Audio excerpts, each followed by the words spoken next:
Good day, guys. This is Marty B with Marty B's YouTube.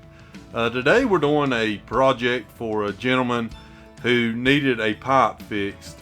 If you see here, just below my bucket next to that stump, you'll see where a 12-inch single wall corrugated pipe has ruptured, and it is running out in his yard. But the thing that's happened here is, for some reason, and I think it's because his stump is in the ground right there, is the reason the contractor did it that built the house.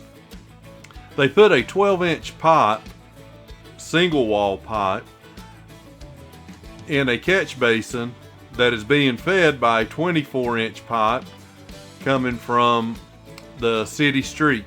There's 3 gutters draining into this catch basin, and the catch basin just gets overwhelmed.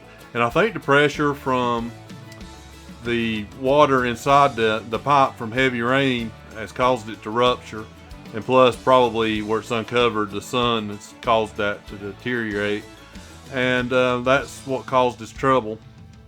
Anyway, I originally didn't want to take this job. I work by myself and I don't have any labor. And I really didn't want to deal with this wall, taking it down.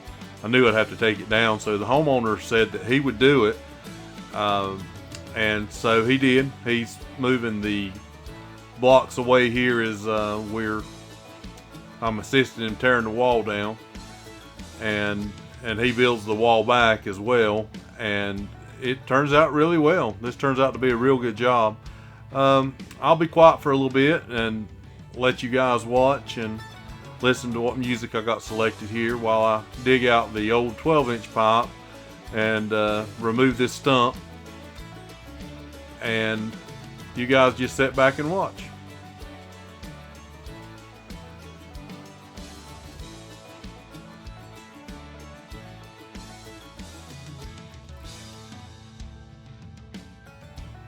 This pipe I'm taking out of the ground here, it actually gets repurposed. The homeowner didn't want it and he let me have it. So I have a project at the house that I need some pipe for, and it'll be deep enough to where the single wall won't really matter.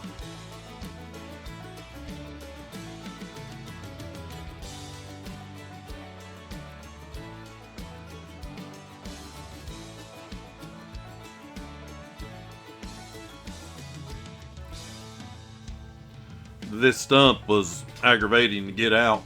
However, I needed to remove it because I needed to come straight out of the catch basin, and the 45 needs to set about where the stump is.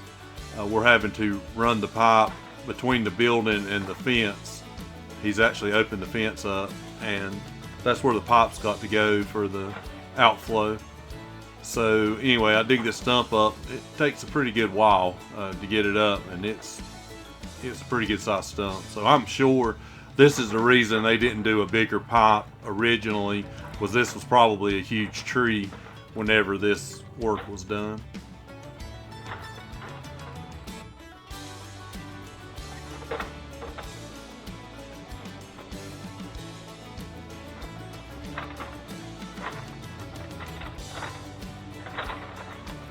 I am very pleased with this little Bobcat that I rented from Valley Rental in Lenore, North Carolina. It's a, I think it's a E26, I think is the size of it. Anyway, it handles this stump pretty good, believe it or not. Dug it out, did a real good job.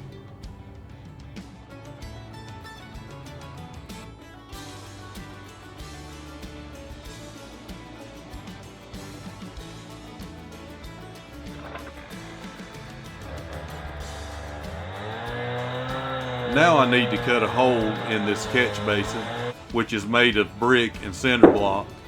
And so I went to Walmart across the road from this housing development. They have a Sunbelt rental, and rented this concrete saw for the day.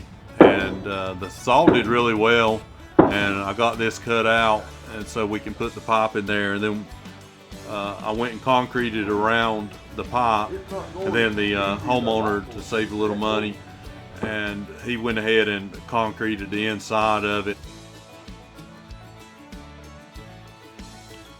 Now I take a measurement to see how long of a piece of pipe I need to go from the 45-degree coupling to inside the catch basin. And I use the concrete saw to cut the pipe. Those concrete saws have so many different uses, and they work really well on a construction site. There's so much you can do with them with the diamond blade.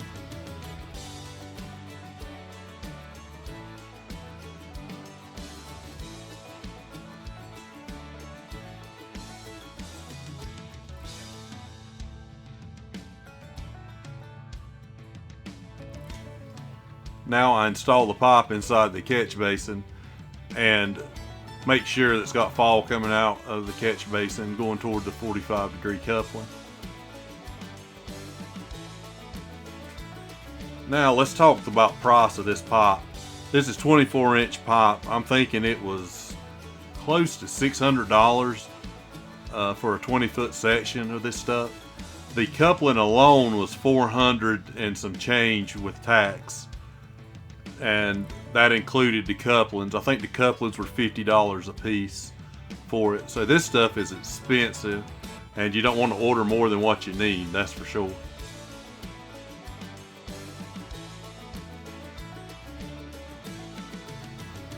Another option was to put a concrete catch basin in and make the 45 out of that, but once I priced it with the grate and all, I was well over $600. So it was going to be cheaper to buy the 45-degree coupling.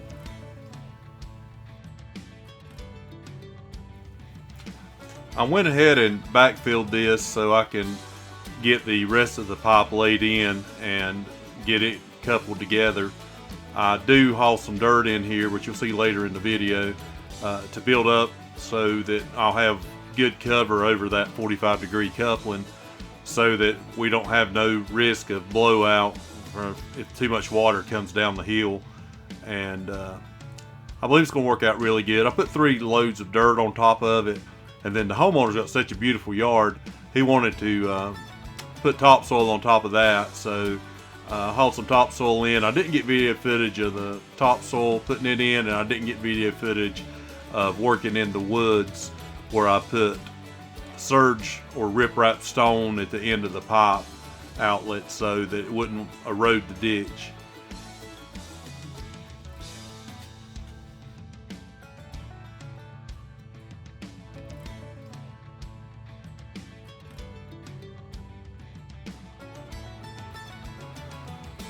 Now I use my Rural King RK37 tractor shuttle shift to move the dirt in and backfill it over top of the pipe and to compact it in somewhat.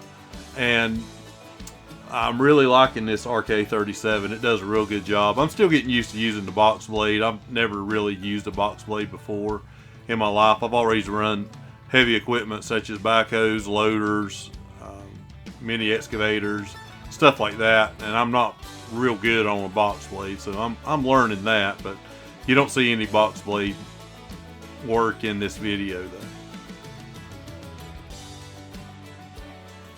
If you made it this far in the video, I do appreciate you watching, and there'll be more video to come. I actually lost this video, didn't realize I had it, so I'm posting it.